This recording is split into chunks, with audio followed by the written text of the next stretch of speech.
Okay, good afternoon, everybody. My name is David Gariff. I'm a senior lecturer here, and this is one in our series of summer lectures. Most of our summer lectures are dealing with the topic of the 40th anniversary of the East Building. This lecture is not connected to the theme of the East Building anniversary. It's connected to another anniversary that's being celebrated across the world, and that is this year of 2018 is the 100th anniversary of the birth of the Swedish filmmaker Ingmar Bergman. Bergman was born in Uppsala, Sweden, on July 14th. Here are two photographs of Bergman. One on the left is from the 60s. The one on the right is a later one from 2001. Ingmar Bergman is, of course, an incredible talent. He looms over the 20th century in terms of a filmmaker. He was a director, a writer, a producer. He worked in many media. He worked in film, he worked in television, he worked in theater, opera, radio. He's one of the most influential filmmakers ever. He directed over 60 films and documentaries for cinema and for television, and almost all of those he also wrote. He directed some 170 plays and numerous opera productions as well. He forged really powerful creative partnerships with two cinematographers. And when we talk about Bergman, when we talk about any director, you have to talk about the cinematographers, the directors of photography that they work with. And most often directors, once they find somebody they like, they work with them frequently. But in the case of Bergman, it was more than just an occasional collaboration. The two cinematographers are instrumental in understanding Bergman's visual language. One is Gunnar Fischer, and the other one is Sven Nykvist. Then, in the same manner that he came back repeatedly to the same cinematographers, he came back to the same actors. He created a little troupe of actors. Many of these are very familiar to you: Bibi Andersson, Liv Ullmann, Erland Josephson, Max von Sydow. All of these were repeatedly in his films. So he had a high comfort level when he would go on to the set and work. Almost all of his films were set in Sweden, so he didn't have to go off and scout locations throughout the world. And starting with the film Through a Glass Darkly, 1961, not only were they in Sweden, but they were on the island where he lived of Fura. So it was a very local kind of production. Of course, you know, he deals with all of these existential themes: love, death, illness, faith, betrayal, God, devil, the human condition, and this is what he's certainly most noted for, and certainly with reason. Here are his two close collaborators as cinematographers. On the left is Gunnar Fischer. This is a photograph in the 50s. He worked initially early in his career with Fischer. They had something of a falling out, and Fischer moved on, but then he picked up with the cinematographer we always think of with Bergman. And that's in the right photograph. That's Sven Nykvist. Fischer died in 2011, and Nykvist died in 2006. Now, cinematography is photography, and how the film looks and is photographed. Since this is a talk about Bergman and the visual arts, the work of these gentlemen has to always be in your mind when I might be using the name Bergman, but of course these two gentlemen were very much involved in how the film looked visually. Now, there's the usual belief about Bergman, when you read the literature on him, is that in fact he wasn't that interested in art or in art history, but at the same time you read things that are incorrect. You do read in some of his biographies that he studied art history, that he majored in art history in college. That's not true. And what we always associate his interests with outside of film, of course, are theater and music. These two areas he repeatedly comes back to and speaks about the inspiration he derives from theater and music.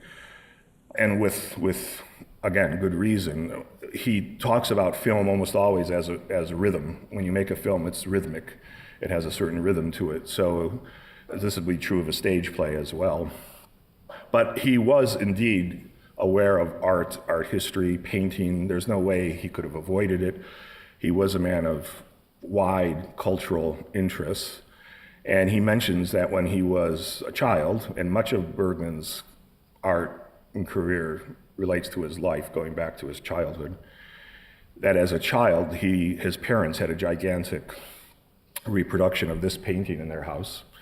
This is Arnold Böcklin's Island of the Dead from 1880. There are several versions of this. This is the one in the Kunstmuseum in Basel.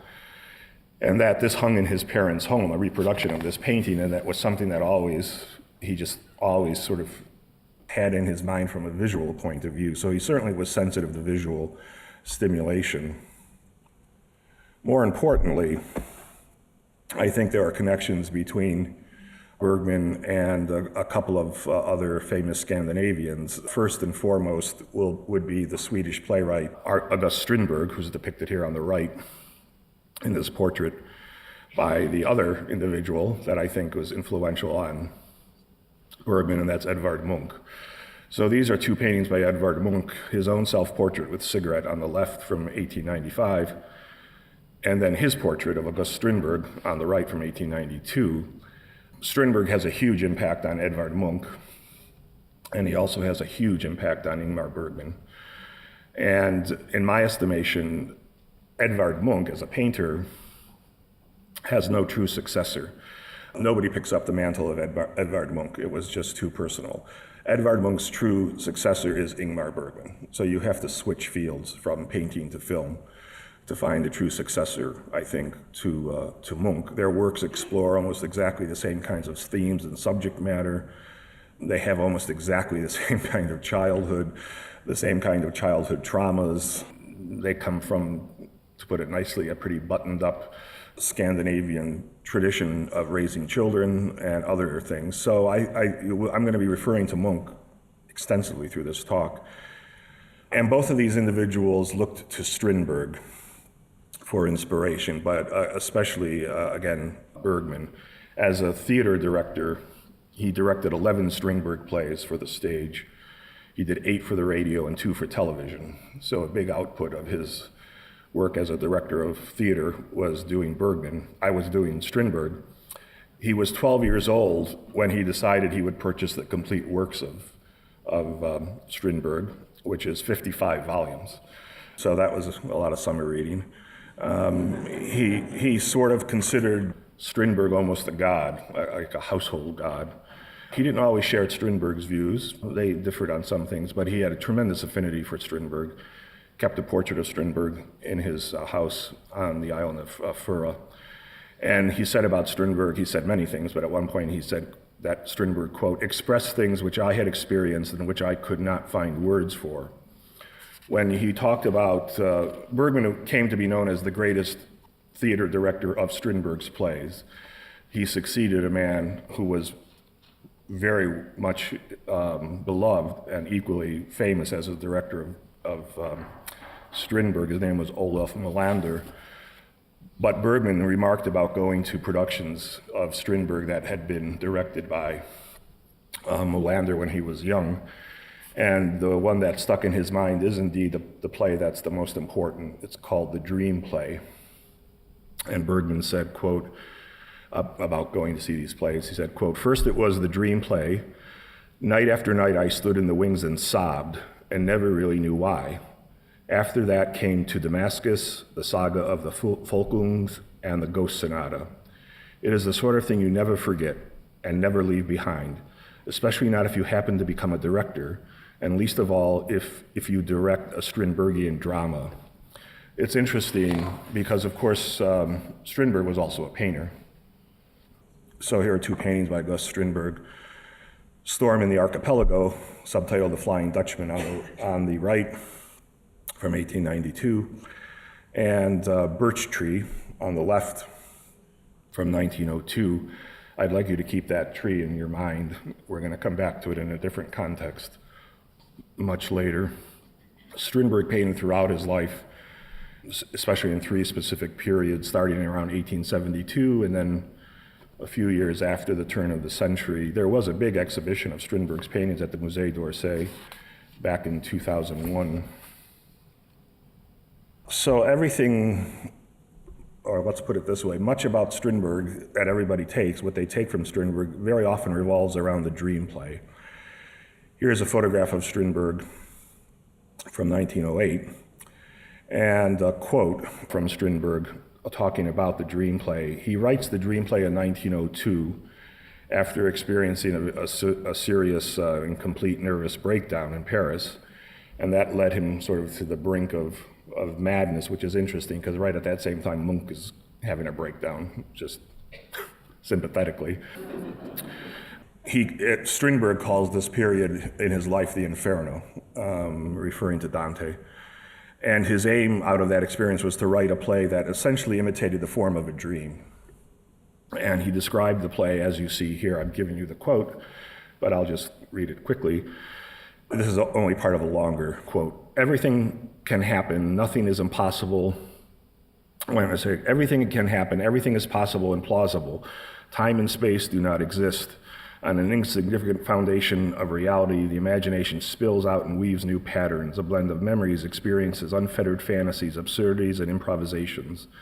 The characters split, double, multiply, and evaporate. They condense, distill and again reunite. But one mind rises above them all, it is the dreamer. For him there are no secrets, no consistencies, no scruples, no law. In essence, what he's describing here is a format of a play that is non-realistic, but more specifically to the time in the theater and art world, what we would call expressionistic. So Strindberg is developing in this play especially the idea of expressionism in theater. So expressionism tends to stress especially these dichotomies between reality and imagination, life and death, the idea of what's real, what's not real, what goes on in the mind. And Bergman was particularly attracted to this way of thinking. And almost everywhere in Bergman, one thing you get repeatedly is the importance of the dream versus reality. So you'll see it in Wild Strawberries, Hour of the Wolf, Fanny and Alexander, certainly in Persona.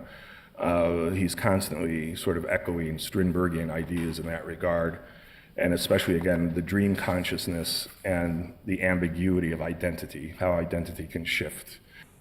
I'm going to just show you a quick survey here, nothing really that I want to say, I just want you to look. Some of the work of Bergman and the two great cinematographers. So here's a shot from Summer Interlude on the left from 1951. Well, these are both from Summer Interlude, 1951. This is the work of Gunnar Fischer as a cinematographer. And the thing I'm trying to show you here is how pictorial, how painterly these really are. This is Smiles of a Summer Night, 1955. Fischer is again the cinematographer. Seventh Seal from 1957.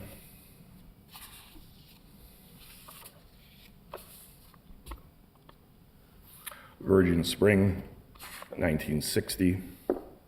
And now I'm going to add something to the visual equation. I'm going to add Munch.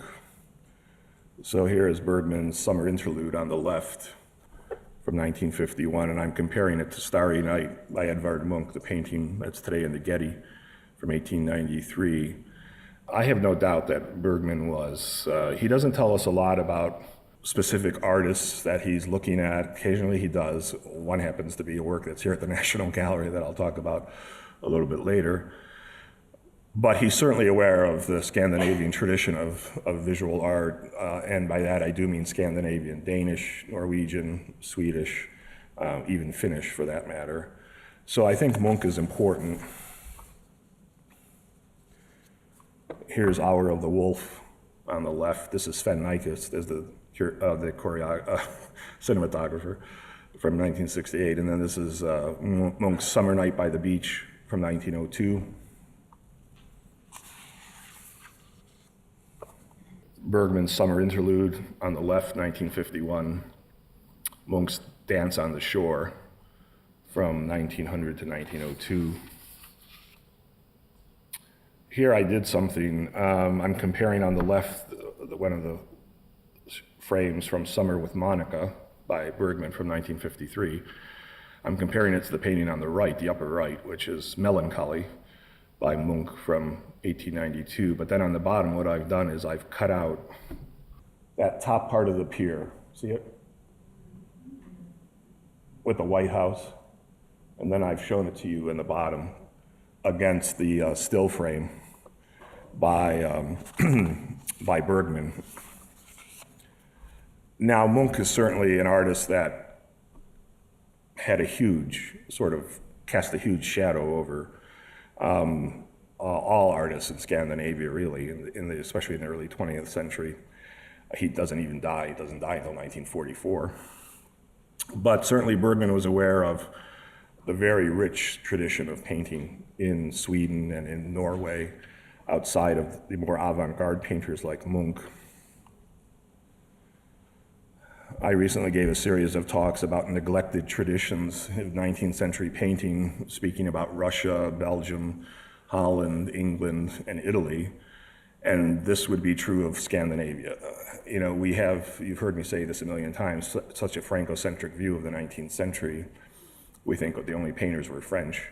But there were so many rich traditions, and Scandinavia is certainly no exception. So this is Richard Berg's painting on the left, called Nordic Summer Evening from 1899 to 1900.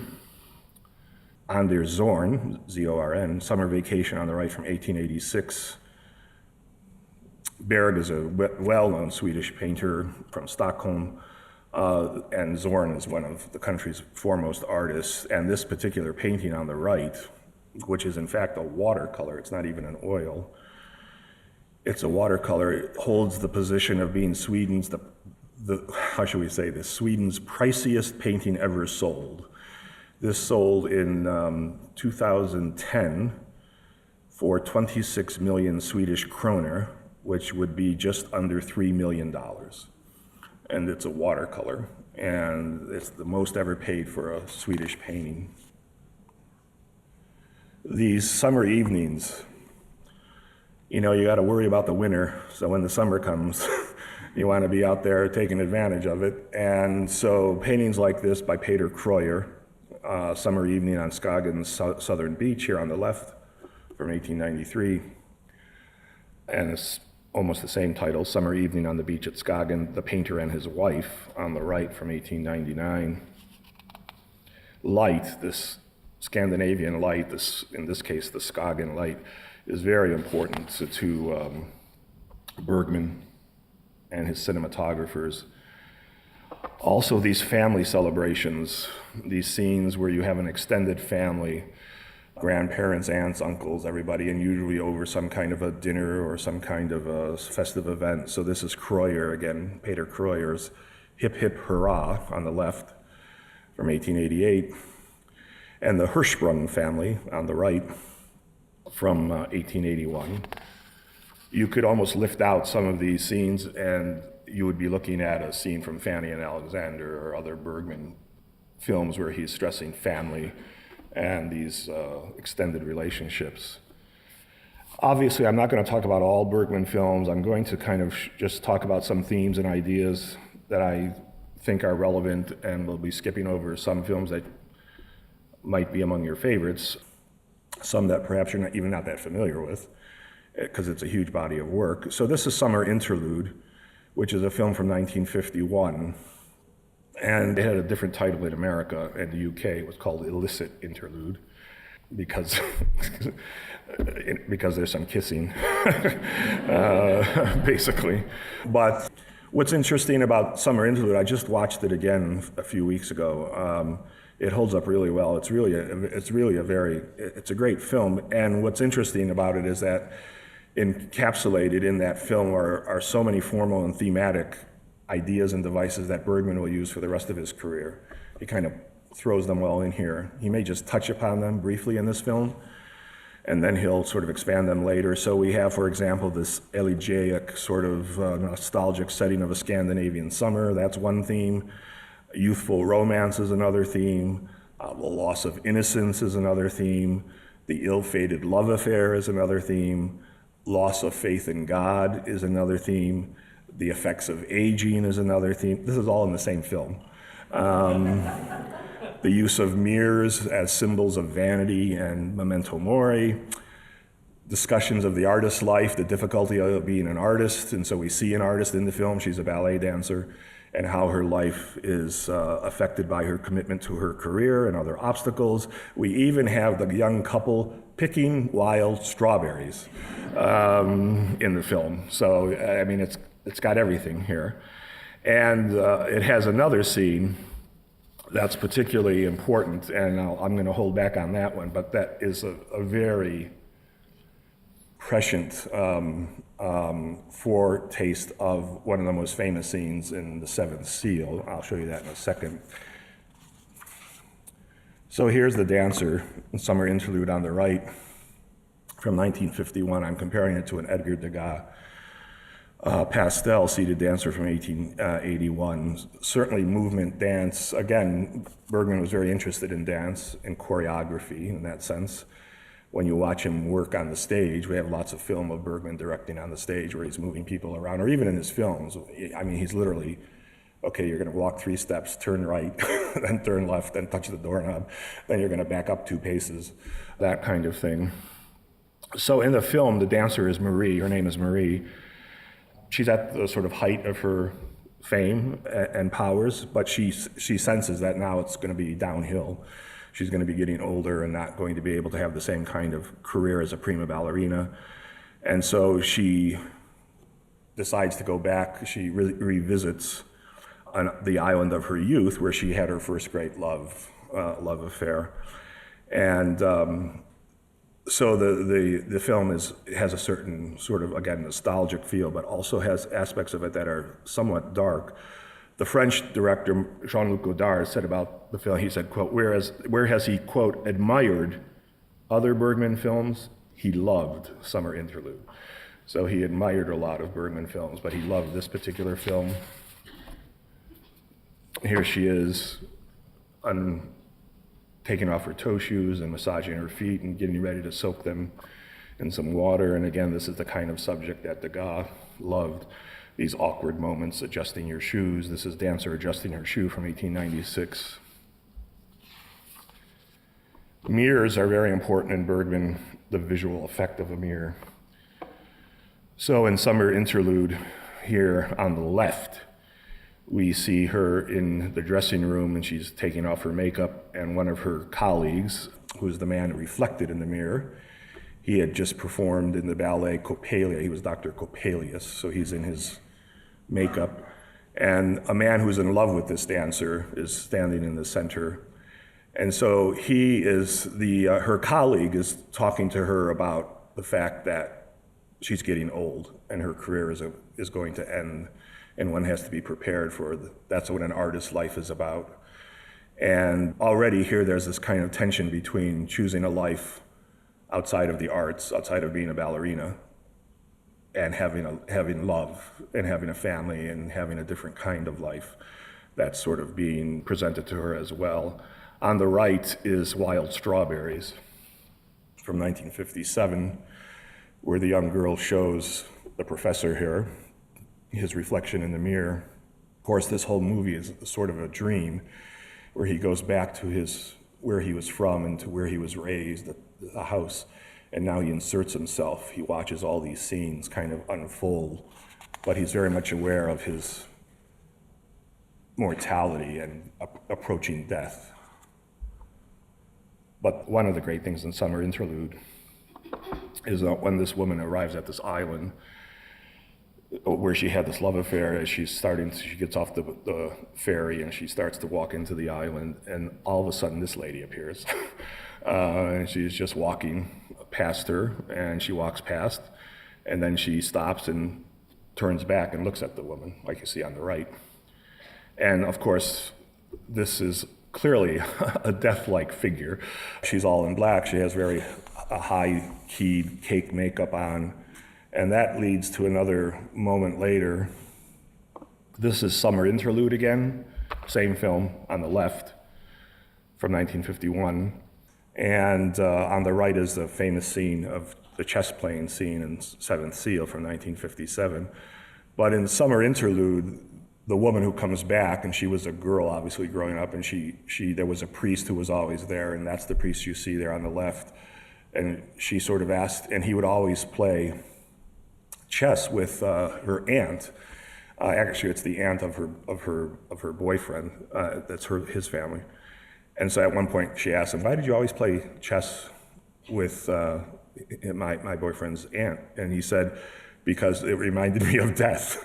And you can see in the quote there, "I love a feeling of sitting next to death." That's the actual dialogue that you see there. "I love a feeling of sitting next to death himself." Now that's a woman on the left. That's not a man. But then you see the scene some 6 years later when he filmed Seventh Seal. He really almost brings back that scene almost entirely.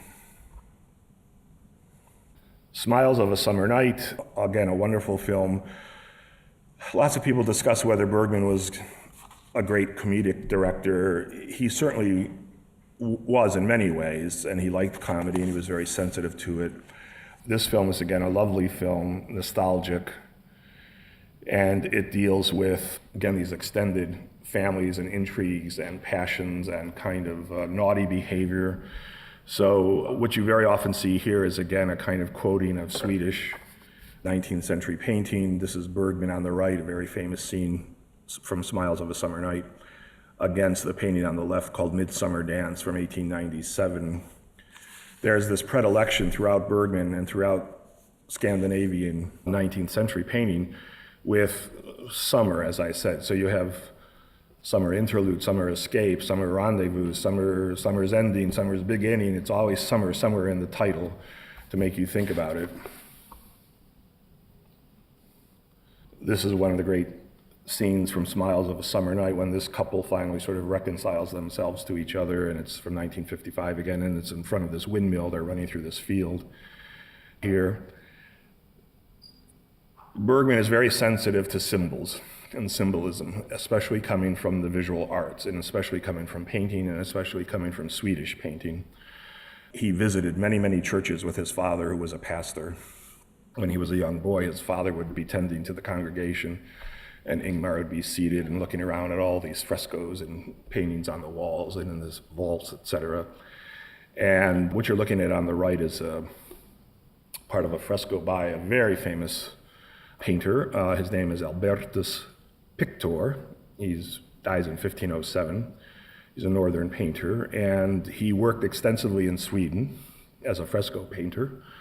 And this is in Uppsala County. There's a church. It's the Hackaberga Church, and it has these frescoes that you're seeing on the right. And one of the major motifs is the Wheel of Fortune, or the Wheel of Fortune, the Wheel of Life, that is turning here. You see it. And in the Wheel of Life, or in the Wheel of Fortune, you can either be on top, things are going well, but the wheel keeps turning, and then all of a sudden you find yourself, things aren't going so well. And so it's a way of reminding you that life is transient, the good things, the bad things will change. There's a scroll with the inscription. What that says is, "I shall reign, I have reigned, I am powerless." So it's a reminder of where we're all headed. And there's a figure of a jester here, playing a flute. So here's the wheel, here's death, here grabbing this guy as he comes down. And the jester to the left is probably a symbol of pride. He's playing music. While all this stuff is going on, he should be sensitive to the Wheel of Life, the Wheel of Fortune. He's sort of oblivious to it all instead. Now, keep that fresco in mind, and we're going to come back to some things related to that now as we get into what some people consider Bergman's masterpiece. It's hard to say because he made so many great films. This would be in my top 3 or 4, certainly. This is The Seventh Seal in 1957.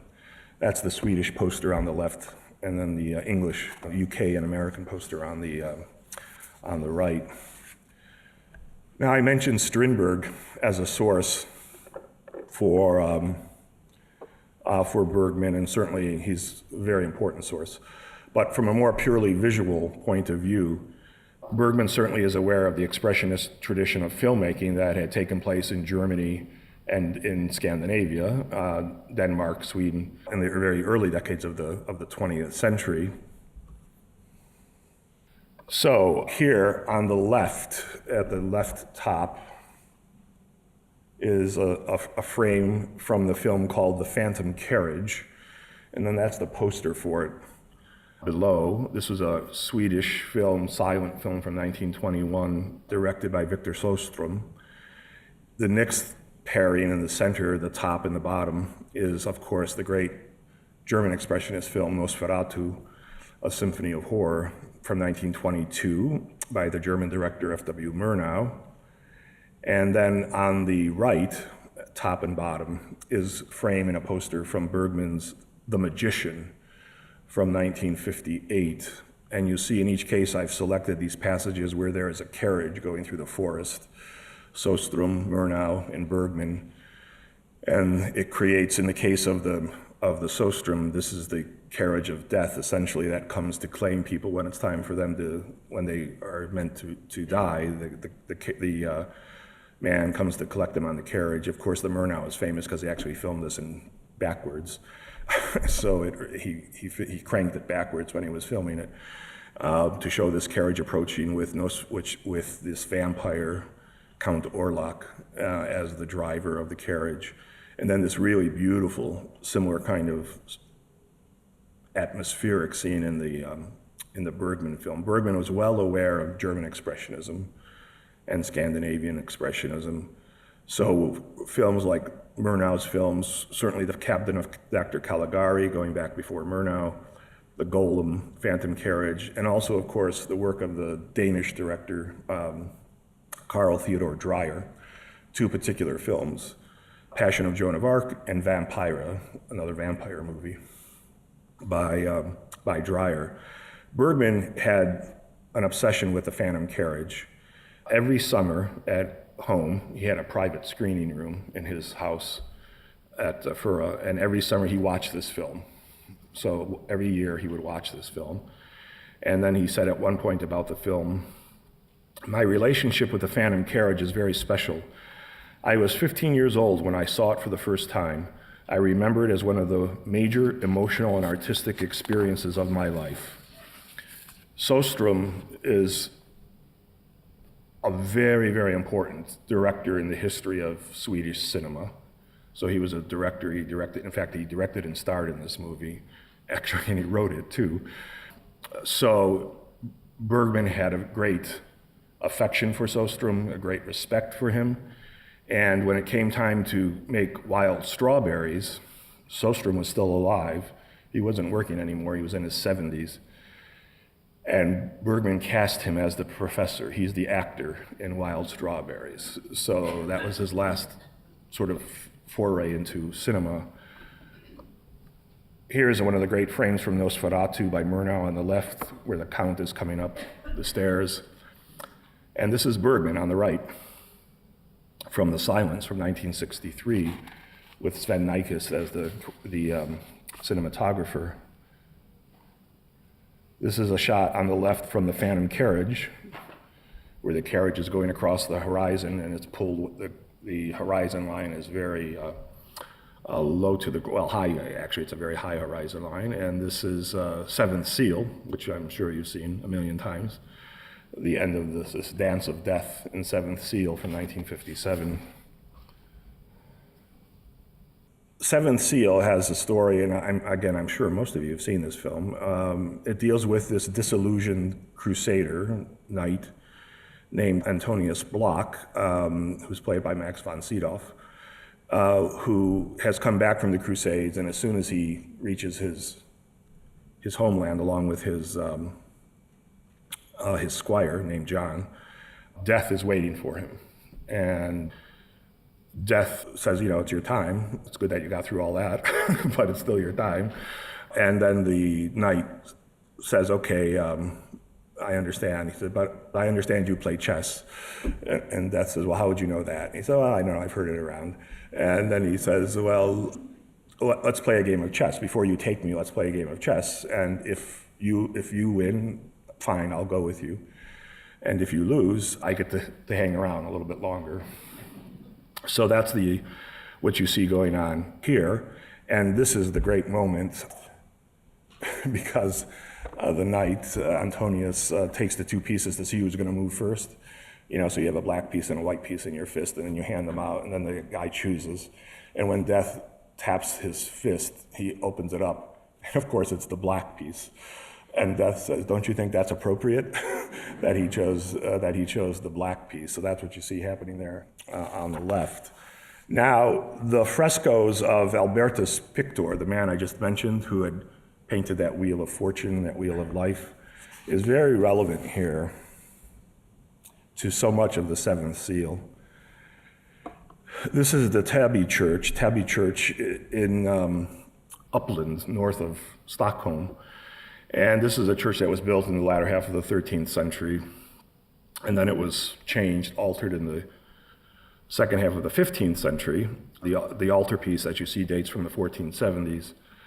And then it was frescoed by Albertus Pictor, the man I just mentioned. And most of those frescoes were probably done around in the 1480s. This church, this specific church, as well with several others, were churches that Bergman's father, as a pastor, went to minister. So he would take Ingmar with him on these ministerial, pastoral visits. And while he was taking care of whatever it was he needed to take care of, Ingmar would just sit and roam around and look at all the images. So this church he actually visited. Here are Bergman's parents, Eric and Karen, on the left, a photograph from 1918. And then here is his father, Eric, in the pulpit at the Hedvig Eleonora Church in Stockholm on the right. Bergman came from a whole lineage of preachers and pastors. His great-great-grandfather was a pastor, and he married the daughter of a pastor. His father was a pastor, and he married the daughter of a pastor, and it was just this sort of lineage straight down. Eric Bergman started in a small mining town as a chaplain, but then he rose in the ranks to become one of the most important Lutheran preachers at the time in the various churches in and around Stockholm. Ingmar Bergman leaves us two autobiographies, not one, but two. And he talks a lot about his childhood. Sometimes there's conflicting information even between the two autobiographies, and then sometimes that conflicts with interviews that he gave to the press at other times. But one thing that holds pretty clear throughout is the difficulty of his relationship with his father. His father was a disciplinarian. He was a very pietistic and rather puritanical individual. He believed in punishment. He believed in death and hell and fire and brimstone, and he believed that you were never too young to be sort of inculcated with this. If Ingmar Bergman, as a child, wet the bed or whatever, his father would lock him in a closet, things like that. And he wanted a relationship with his father, but it was almost virtually impossible because of how authoritarian his father was. This was a tension throughout Bergman's life. And in fact, he didn't really reconcile with his father until really just shortly before he died in 2007. So that relationship in films, father-son, authoritarian, weaker child, things like that, is very much coming from his life. And what's interesting is that is almost a replication of Edvard Munch's life. This is Munch's father on the right, who was a military doctor. He wasn't a minister. And that's Munch's mother on the left with all the children. That's the young Edvard here. And this is his sister Sophie that he was devoted to, who died of tuberculosis, as did his mother. Munch's childhood was almost a carbon copy of Bergman's, with these very strict rules, authoritarian parenting, very little affection coming from the father. And in the case of Bergman's mother, there was a slightly more affectionate relationship, but he actually speaks and writes about going to his mother, and he said at one point something like, I used to love to cuddle or something like that. And he talks about going to his mother's lap and wanting her to sort of hold him and caress him. And she would push him away and say, no, that's not appropriate.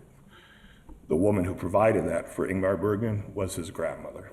Bergman's concept of his grandmother's house is right out of Fanny and Alexander. He sees his grandmother was the great nurturer, and he used to love to go to his grandmother's house because she provided the sustenance and support and nurturing that he didn't get from his father or his mother. But getting back to the painting,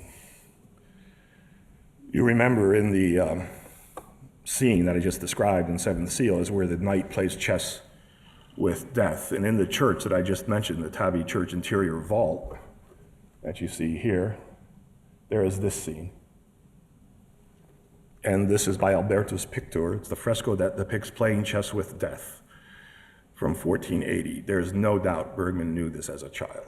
And this scene of a knight playing chess with death, or at least a nobleman playing chess with death, stays with him. He said about these visits to these churches with his father, he said, quote, "As a child, I was sometimes allowed to accompany my father when he traveled about to preach in the small country churches in the vicinity of Stockholm. While father preached away in the pulpit, I devoted my interest to the church's mysterious world of low arches, thick walls, the smell of eternity, the colored sunlight quivering above, the strangest vegetation of medieval paintings and carved figures on ceilings and walls. There was everything that one's imagination could desire: angels, saints, dragons, prophets, devils, humans. They were very frightening animals: serpents in paradise, Balaam's ass, Jonah's whale, the eagle of the Revelation. In a wood sat Death, playing chess with the Crusader. Clutching the branch of a tree was a naked man with staring eyes, while down below stood Death, sawing away to his heart's content. Across gentle hills, Death led the final dance towards the dark lands. But in the other arch, the Holy Virgin was walking in a rose garden, supporting the child's faltering steps, and her hands were those of a peasant woman. Her face was grave, and birds' wings fluttered round her head." So there's no question these images had an impression on him. There is one other specific example of this idea of the Death playing chess with a nobleman. It's not in Sweden, and I don't believe, but I'm not sure, I don't believe Bergman ever went to this church. This is in Ilanz, Switzerland. It's the St. Margaretenkirche. It's a church that was built around 1494. This is the inside, and you see some of the fresco painting. And here's the same subject. Death is pointing to the hourglass here. Here's the hourglass, and Death is pointing to the hourglass. And so is this woman here. She's playing for time. Another church, and this one Bergman did visit because it's outside of Stockholm, it's in Uppsala County, is the Harkeberga Church here, built probably between 1250 and 1300. It's a Lutheran church. All these churches were Lutheran churches. And it contains another sort of treasure trove of preserved frescoes by Pictor in this church as well. And here he's probably depicting, some of the works here are coming from, there was a very famous medieval illustrated book. It was called the Biblia Pauperum, the Book of the Poor, essentially. And what it showed, it was a kind of like a comic book. It had framed images of stories being, so that people who couldn't read could tell what they meant by the images. Images from that book were probably the source for some of the frescoes that Pictor portrayed here. So here's one of the characters on the ceiling, Fool playing a lute from that 1480, and that's a moment on the right from the Seventh Seal from 1957, the Jester. I showed you this guy already, the Fool playing the fife and drum, and here's one of the other jesters from the Seventh Seal on the right. Here is the great knight framed from Seventh Seal, Antonius Block, the great crusading knight who's come back. He's weary after having been off for 10 years to the Crusades. He comes back. He has a squire named Johns who's kind of grumpy but obedient. All he wants to do is go home. But as I said, the moment he steps foot on the homeland is when death approaches to call him away. This is Albrecht Dürer on the right. Night, Death, and the Devil from 1513, one of the great Dürer engravings. This is the one that we have here at the gallery. We have several versions of it. Initially, Bergman wanted to title Seventh Seal, he wanted to title it The Night and Death. That was his original intention as a title, clearly related again to the Dürer. So here is Death himself, who comes to claim the Night. At first the Night doesn't see him, he's making camp on the shore, and then he looks up and this guy's standing there. And then we know what happens with the chess game. The reference literally to Albertus Pictor is probably in this film, because in The Seventh Seal, there's a moment when we meet a painter on a scaffolding painting a church with frescoes. That's what you see on the left and on the right here. It's the knight's squire who meets him, and he questions the painter. So what are you doing? What do you do? What is all this? What does this mean? Why are you a painter? And he gives this whole discussion about being an artist, about painting, about dealing with themes of life and death. When asked about The Seventh Seal, Bergman said in another interview, quote, "My intention has been to paint in the same way as the medieval church painter, with the same objective interest and with the same tenderness and joy." Very often in Bergman films, artists are protagonists. They're present. They might be painters, ballet dancers, writers, composers, whatever. And they address what it means to be an artist through Bergman's eyes, of course. Another church that Bergman went to with his father was the Tensta Church. Again, this is in Uppsala County. Again, a 13th century church.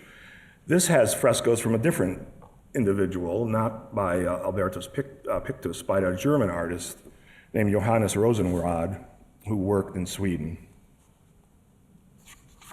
Now here, there's an interesting thing. I'm showing you a still from The Seventh Seal up here, where Scott, one of the jesters, it's his time, and to get away from death, he's climbed up a tree, but death's gonna saw down the tree.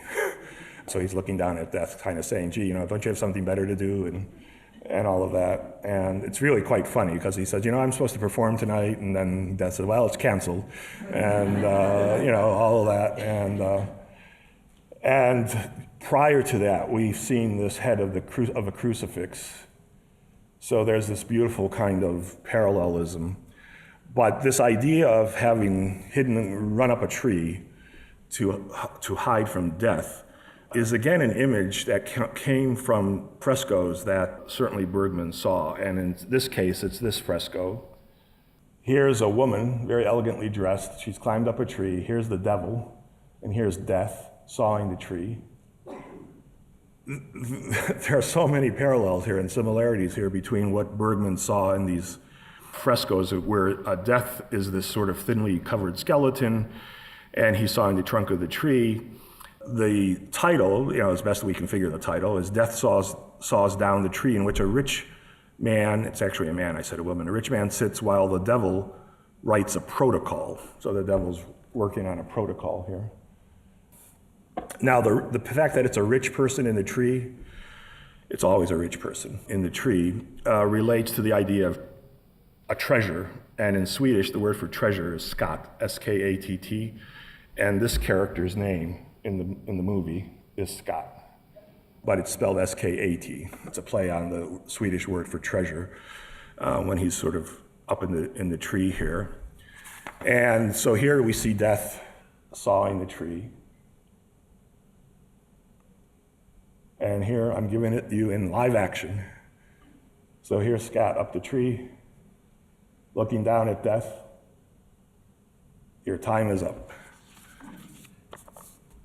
And then there's this wonderful dialogue about, I have a performance, what about this, what about that? And death just has an answer. So again, Bergman talking about these images and about these churches and about this formative period, he said, quote, "Like all churchgoers have at times, I let my mind wander as I contemplated the altarpieces, triptychs, crucifixes, and stained glass windows and murals. I would find Jesus and the two robbers in blood and torment, and Mary leaning on St. John. Women, behold thy son, behold thy mother. Mary Magdalene, the sinner, who had been the last to sleep with her. The night playing chess with death. Death sawing down the tree of life. A terrified wretch wringing his hands in the top of it." So clearly these images stayed with him. This is another one from the same church. It's a slightly different story here. This is, again, a Rosenrod work, Johannes Rosenrod, The Devil, the Old Woman, and the Shoes. She's up here holding a pair of shoes, and here is the devil he's handing these shoes up to her on this rod. And then another Wheel of Fortune going around. I probably don't have time to go through this story, but this is a German folk tale. And it was known in Scandinavia, and they had a sort of Scandinavian version of it. And the story is about a married couple who they're very happily married, and they live peacefully together, and the devil is really irritated because of that. They have a good marriage.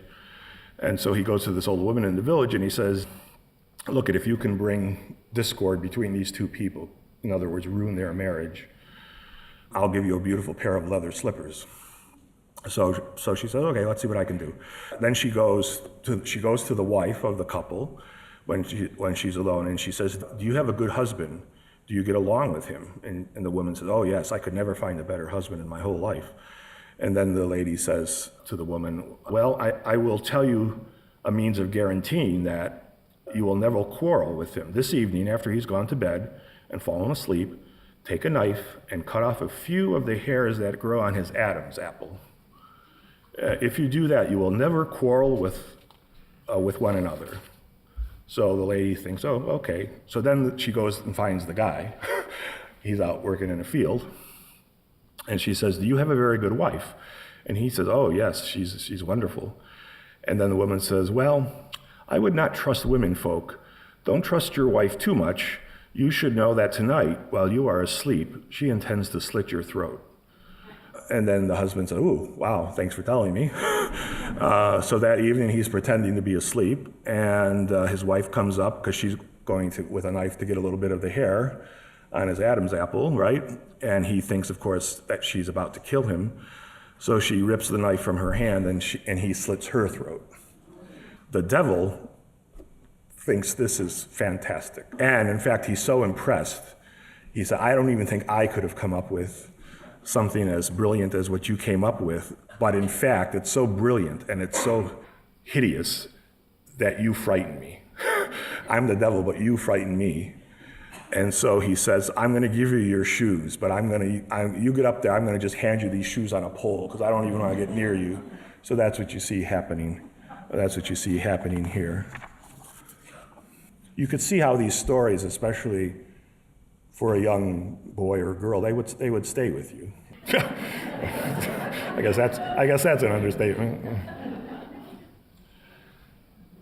This is a painting by Peter Baltens. Baltens is kind of within the circle of Peter Bruegel in the Flemish Renaissance. He's a Flemish Renaissance painter. It's called "The Performance of the Farce of the Phony Water" from 1550. It's in the Rijksmuseum today in Amsterdam. That's a detail on the right. This was another famous story that everybody knew. It was about a village scene where the wife sends her husband to find water that's supposed to cure disease, sort of miracle water. And while he's away looking for this miracle water, she has a tryst with her lover. The husband finds out and he catches her, and so the plot is sort of thwarted. So you see here, there's the painting, and then within the painting is a performance, right? And here's Bergman on the left from The Seventh Seal, when he shows this troupe of traveling actors and jugglers and jesters performing. It's almost a literal quote, almost, of the painting. These are these wandering troops, these minstrels, these clowns, with these saltimbanques. And of course, that brings us to our painting at the National Gallery. Here is Picasso's family of saltimbanques that we have from 1905, and on the right is a frame from Sawdust and Tinsel by Bergman from 1953. Many Bergman films are dedicated to people who professionally are attached to the arts. They're performers, circus performers, writers, playwrights, composers, whatever, from sublime to the more mundane. So you see these characters throughout his work. He focuses especially on the fact that there are these traveling groups or troops, that they're sort of isolated from society. They live amongst themselves. They have no fixed roots, like Picasso, as Picasso was attracted to the saltimbanques, and many French painters were as well. So the circus performer is a stand-in for the artist, as alienated, lonely, not in step with society, and all of that. In an interview that Bergman gave, he actually specifically cited this painting, the Picasso saltimbanques, and Durer's etching, Night, Death, and the Devil, as inspirations for the Seventh Seal. He specifically mentioned three things that inspired him for the Seventh Seal. One was the painting by Picasso, one was the print by Durer, and the third one was the choral work, not quite an oratorio, by Carl Orff, Carmina Burana. Carmina Burana is based on these medieval songs by what we think were known. They were these traveling groups called Goliards. It's a Goliardic tradition. Could have been theology students or actually even ministers who hadn't been given permanent positions anywhere, and they would travel. They were like vagabonds, and they would travel throughout Europe. They would be beholden to people's kindness. They would beg for food and for shelter, and almost all their songs are rather bawdy songs about morals, mockery, love, drinking, gaming, etc. And what Bergman said about this kind of group, whether they be saltimbanques or Goliardic travelers, he said, quote, "What attracted me was the whole idea of people traveling through the downfall of civilization and culture, bringing birth to new songs. One day when I was listening to the final chorale in Carmina Burana, it suddenly struck me that I had the theme for my next film." So that was when he was working on Seventh Seal. So here's a shot from the Seventh Seal and a large drawing by Picasso. When Picasso finished our painting of the saltimbanques, he planned to do a second one. That never was realized. But one of the really large-scale sketches for it exists today at the Met, and that's what you see there on the left. It's the same idea of these horses and riders and traveling itinerant performers who are in this kind of wasteland. Sometimes it looks like these vast sand dunes and the sea. Here again, this is Picasso's boy leading a horse on the right, 1905. And Seventh Seal, again, this is the family of the juggler and his wife and his child. This saltimbanque theme, Bergman could have seen one of the most famous saltimbanque paintings right in Sweden. It's this one, the Acrobat family. This is in Gothenburg, so it's in a museum in Sweden. There you see it on the left, the Acrobat family from 1905. In the Seventh Seal, there are these scenes of the way these people live.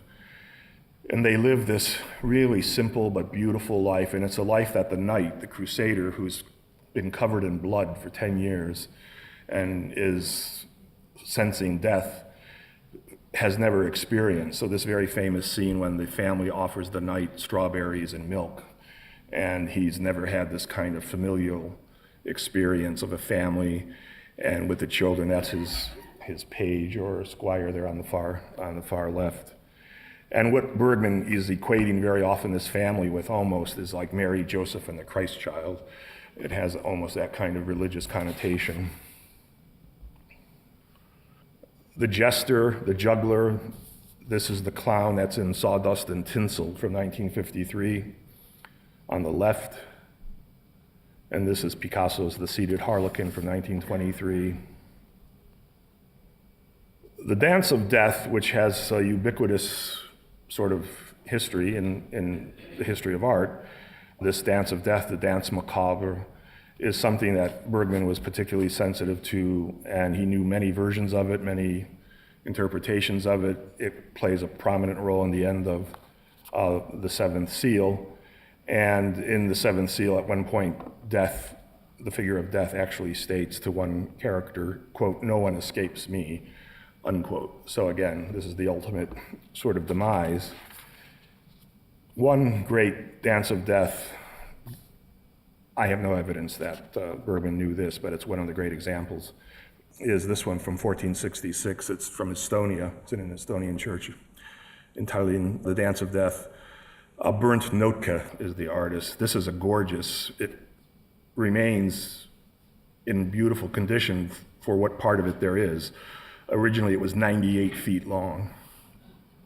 It's tempera paint on linen. Originally it was 98 feet long. Today only 24 feet of it remain, and that was at some point cut into two pieces, a 20-foot piece and a 4-foot piece. And then during the conservation in the 19th century, they sewed those two pieces together, even though they technically don't go next to each other. So this is the kind of dance where we start with the preacher at the far left, and then we see a figure of death, and then we see another figure of death carrying a coffin. And then we go through all of the hierarchy, all the people of society who are high and mighty and powerful, who think maybe that they're going to escape death because they're so powerful. So then we have the empress and the cardinal, and ultimately we have death and the king.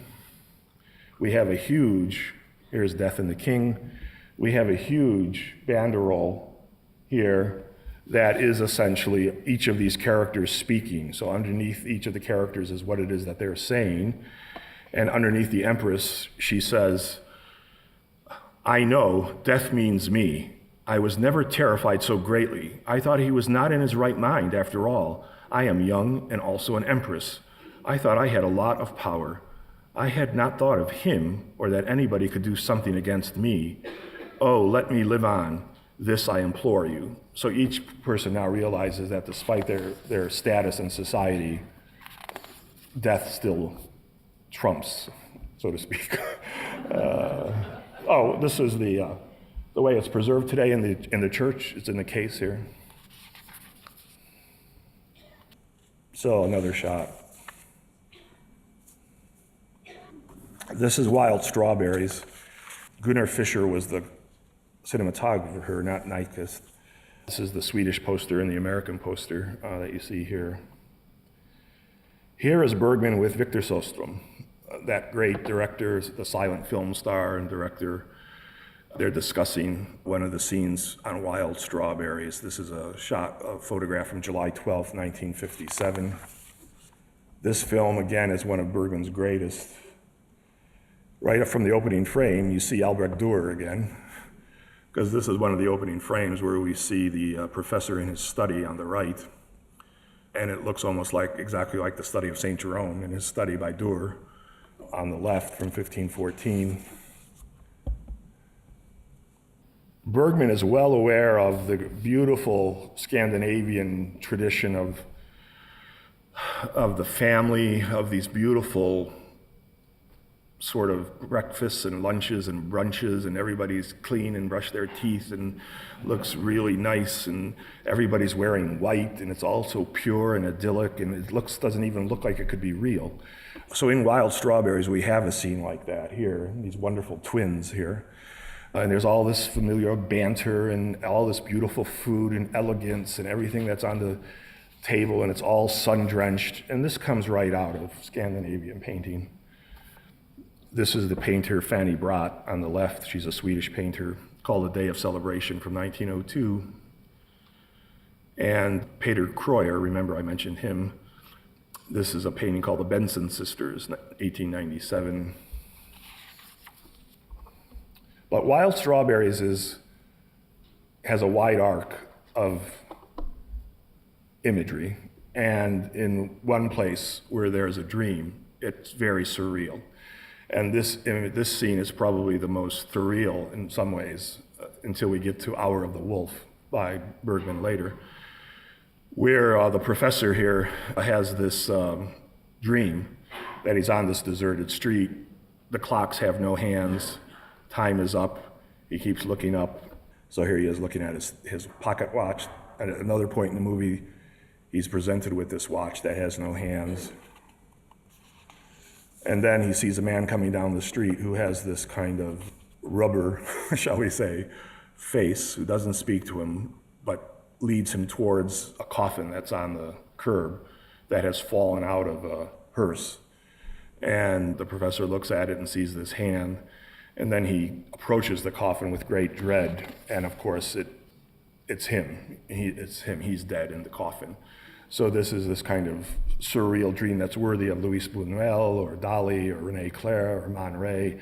Certainly, Bergman was aware of the tradition of surrealist film, not just German expressionist film. But I think Munch is relevant here. Munch's great self-portrait Between Clock and Bed from 1940-43. Notice the clock has no hands on it, the grandfather clock.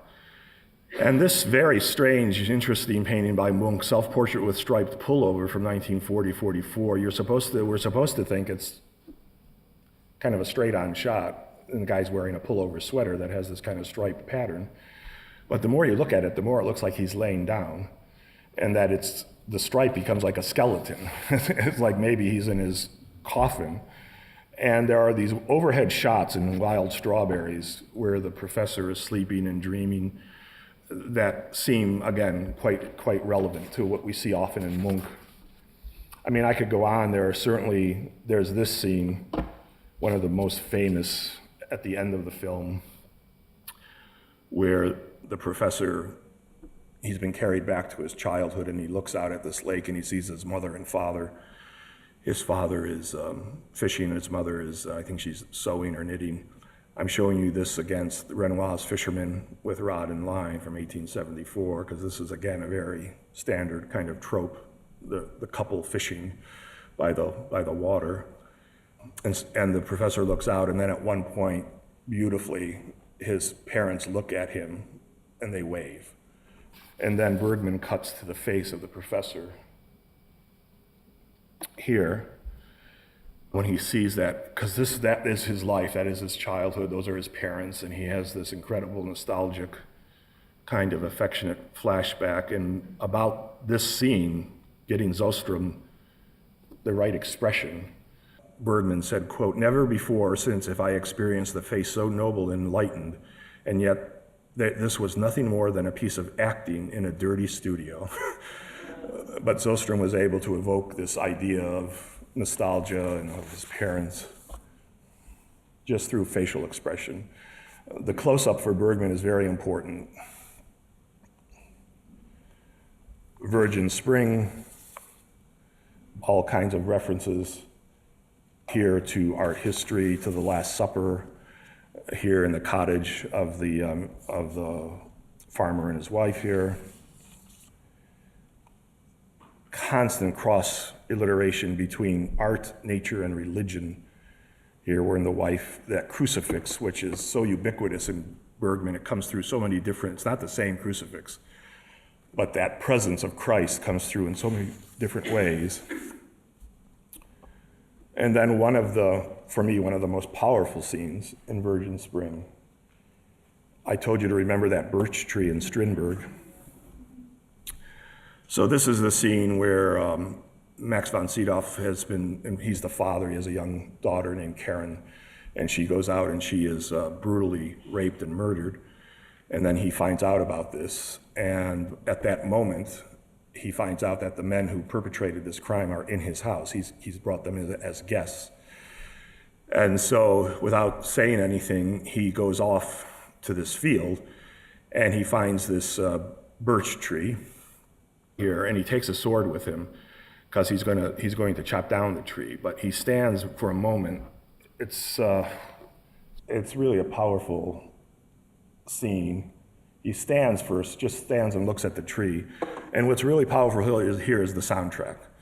The wind going through the leaves of this tree, the soundtrack is very important here. He stands, and then he drops the sword, and then he just jumps on the tree. He attacks it. And he starts to bend it down. until it breaks. He breaks it, and he falls onto the ground and breaks the tree. And then he takes the sword to cut off the branches because he needs these branches, these birch tree branches, because he's going to go through a sauna, a ritual purification in a sauna, where he's going to flog himself with these branches as a way of purifying himself, but even also as a way of punishing himself for what he's about to do. Because what he's about to do is he's going to kill every one of those people that murdered his daughter. It's one of the most incredible 10 or 15 minutes as he's contemplating this action and goes through this sauna and then goes off to perform this deed. This is Winter Light, 1963. This movie was very close to Bergman because it was very close to representing the figure of his father. It's a very complicated film. It's part of a group of films in which the subject is the loss of faith. Bergman's loss of faith in God. This is a lifelong trope for Bergman. So here's the church. It's a small church in a rural community. The filming here is really quite masterful. It's Sven Nykvist. He does everything here to make this look dreary and cold and really kind of foreboding. Here's the church. The preacher is saying Mass. That there are only about 6 or 7 people in this community who come to the Mass, who come to church. There's a sacral feeling in this movie when he shows the whole performance of the Eucharist and administering the Eucharist, and then these beautiful shots here. So it's just they're purely sacral moments in the whole thing, and they have all kinds of levels of meaning: bread, wine, body, blood, transubstantiation, faith, no faith, all of this. He's constantly giving us these art references, the altarpiece, the man who he's the guardian of faith, but of course the theme of this film is that in essence this pastor no longer believes himself, and he has to minister to the needs of these people, and he's in crisis through the whole film. It's interesting because it's almost Bergman portraying himself through his father. It's a very interesting kind of transference. This crucified Christ that is in this movie reminds me of the one from the Great Degenerate Art Show that was later destroyed by Ludwig Gies, Crucified Christ from 1921.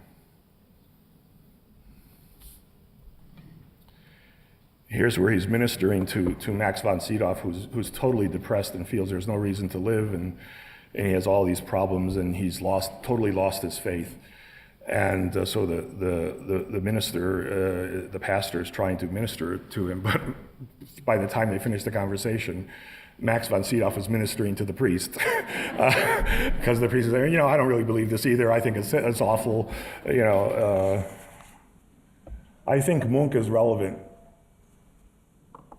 I was really intrigued when I found this. I mean, this is Munch's painting Night in St. Cloud on the left from 1890.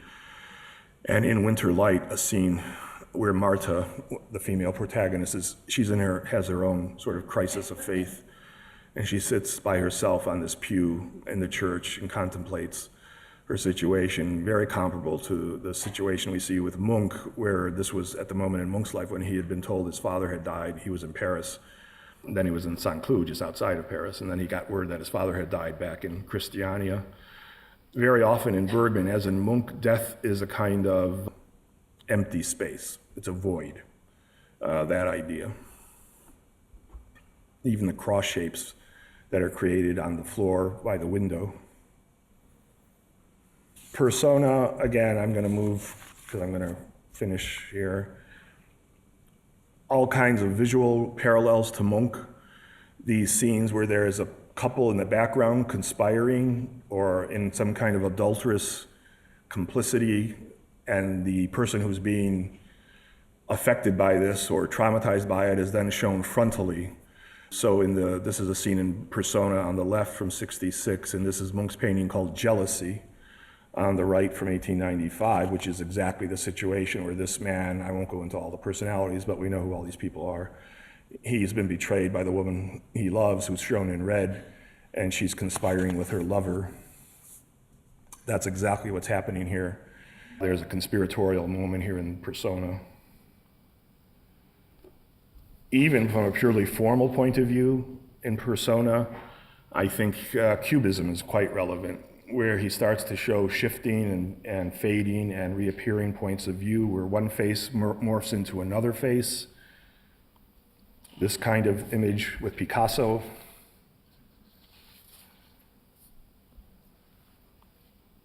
Here again, this is a movie called The Silence. That's not Persona, that's The Silence from 1963. But especially when he uses the camera for fades or double exposures, or when he doubles figures like this. Here, this is from The Life of Marionettes on the left, the film from 1980, and Persona again.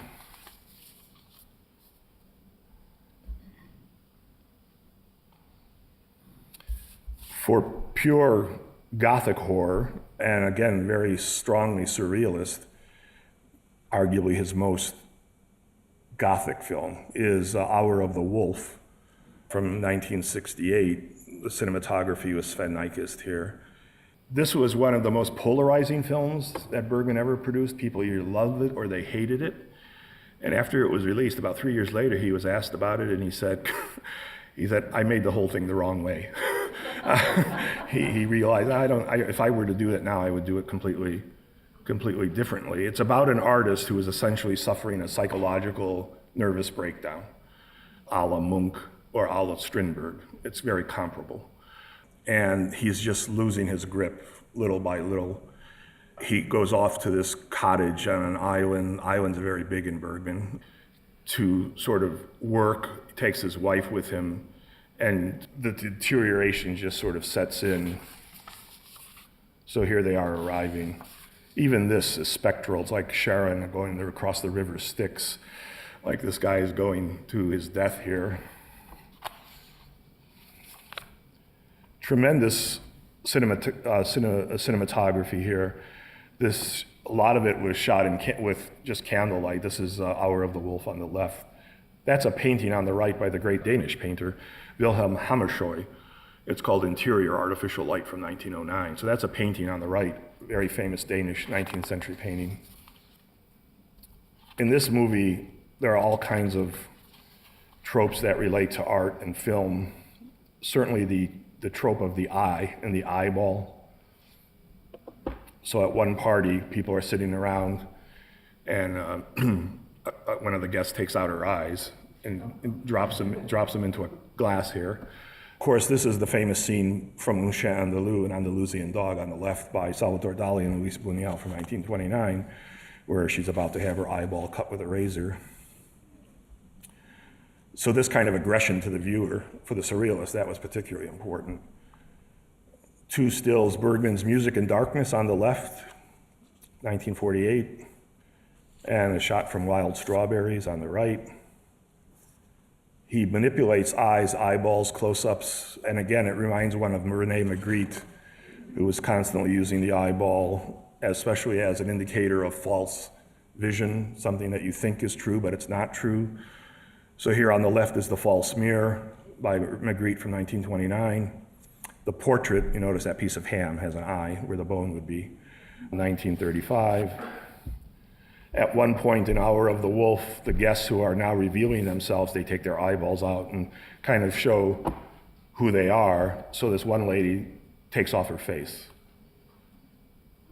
here on the left. So now these people are revealing themselves as some nightmarish monsters. But what we don't know is this the psychosis? Is this actually happening? Is it something that is, we don't know where we are in terms of these events. So I'm comparing the image by Bergman on the left with René Magritte's Lovers from 1928. So some people take out their eyes, some people take off their faces, other people show you that they're like a bug and they can walk up walls. So this man starts to have a stroll up the wall and then across the ceiling. I think this is after Fred Astaire.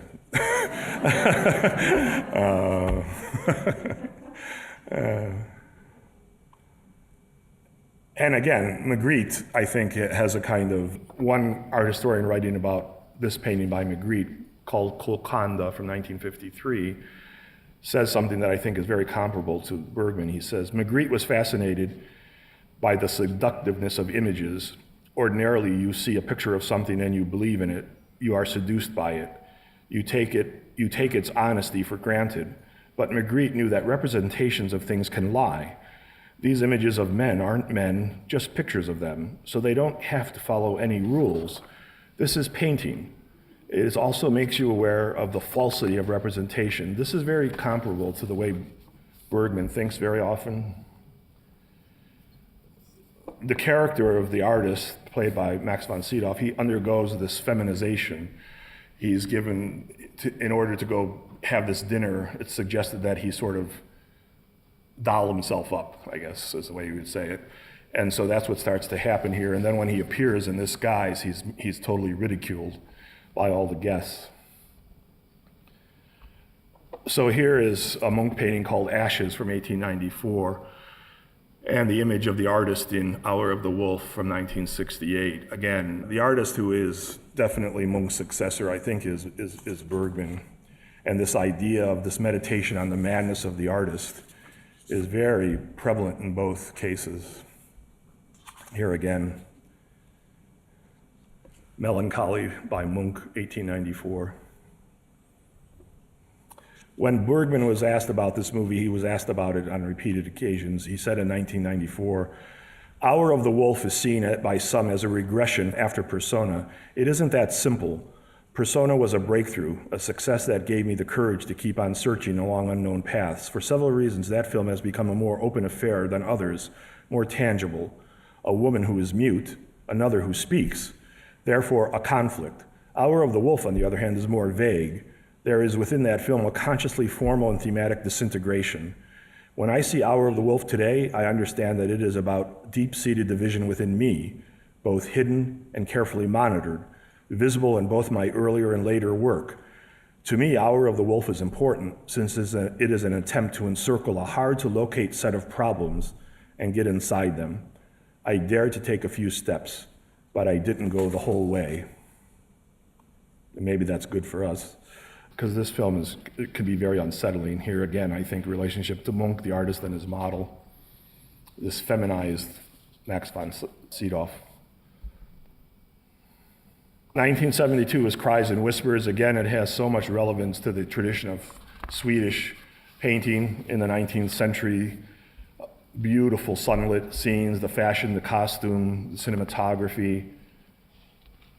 Here is a painting by the Swedish painter Bruno Liefors called Anna from 1895, where she's immersed in this green park-like setting. The costumes for this film were so famous, many of them have ended up in museums. Here's one. This is Ingrid Thulund's costume in Cries and Whispers. She was the character of Karen. And this is Peter Kreuer's painting on the right, Summer Evening at Skagen. Of course, this might be the most difficult film to get a hold of and to sit through in some ways. There's no blood or guts or sort of that kind of thing in the film, but it's an incredibly potent investigation of the theme of a woman who is dying of cancer and her two sisters who have never been able to get along with each other and have been estranged from the sister who's dying, who try to tend to her, but the only woman who really is able to bring solace and comfort to the dying woman is her maid and her caregiver, who is this woman back here. So these are the sisters. And these scenes of death, the death room, dying and sickness. This is Munch's Death in the Sick Room from 1895, a shot from Bergman's Cries and Whispers. Of course, this is the life Munch lived with. He was convinced he would die early. His sister died of tuberculosis. His mother died of tuberculosis. He was always by a deathbed. So here's Munch's By the Deathbed, 1896, and Bergman's Cries and Whispers. Bergman, I don't think, ever made another movie this painful. it is hard to watch at times, and it sort of culminates in some of the most incredible moments visually. This woman is in such pain, and she really cannot bear it anymore. And when you look closely here, you have to look closely because those are not her hands coming up to her cheeks. Those are the hands of the caregiver who's taking care of her. So it is kind of related to Munch, except that it's not the hands of the actual person that are coming up. As the woman expires, there's this pietà kind of scene that you see here. I'm going to skip over a long discussion of the close-up in Bergman, but it's very, very important, and how he uses the close-up, how the close-up relates to painting, and the tradition of the frame painting that's a self-possessed hermetic image as opposed to a close-up in a film that does imply space beyond the image itself. Again, in face-to-face. This is where a psychiatrist is married to another psychiatrist. You know, that's a problem right there. And the woman in the relationship begins to have a nervous breakdown. These images of artists, I mentioned already, Albertus Pictor might be the inspiration for the artist in Seventh Seal. Hour of the Wolf, Max von Sydow is painting. He's there, he's being met by one of the neighbors on the island. Fanny and Alexander, of course, families play a central role in Bergman's thinking. Happy families are rare. And the rituals of family are very often what he deals with, but it's usually fueled by his own memories of his own childhood, of his own family. Strindberg plays a role here, discussions about family as well. So you get different tropes, the vulnerable child, the neglected child, the humiliated child, etc. From a visual point of view, there's an artist who was very important to Bergman for Fanny and Alexander, and that's the artist Carl Larsson. He's a Swedish painter, and he had done a series of important watercolors that were made into a book. The one you're seeing at the left is called A Home, 24 paintings from 1899. The one on the left is the most famous one, but this is a German edition, not Swedish. It's The House in the Sun from 1909. These illustrations are so famous and so highly regarded, and they are essentially illustrations of the Swedish home. From the outside to the inside, decorators memorize these books. When they want to create a Swedish home, this is what it looked like in the 19th century and earlier. So here is Carl Larsson's Girl with Apple Blossoms on the left from 1914, and I'm comparing it to a frame from Wild Strawberries. This book, The House in the Sun, it was very expensive in Sweden because of the preciousness of the watercolors and the folio edition and all of that. But then it was published in Germany, and it became a blockbuster. It went through 40 print runs up until 2001, and it's still in print. Here is Carl Larsson's Flowers on the Windowsill from 1894, with a shot again from Fanny and Alexander. And my favorite one, Christmas Eve by Carl Larsson on the left, and the shot of Christmas Eve in Fanny and Alexander.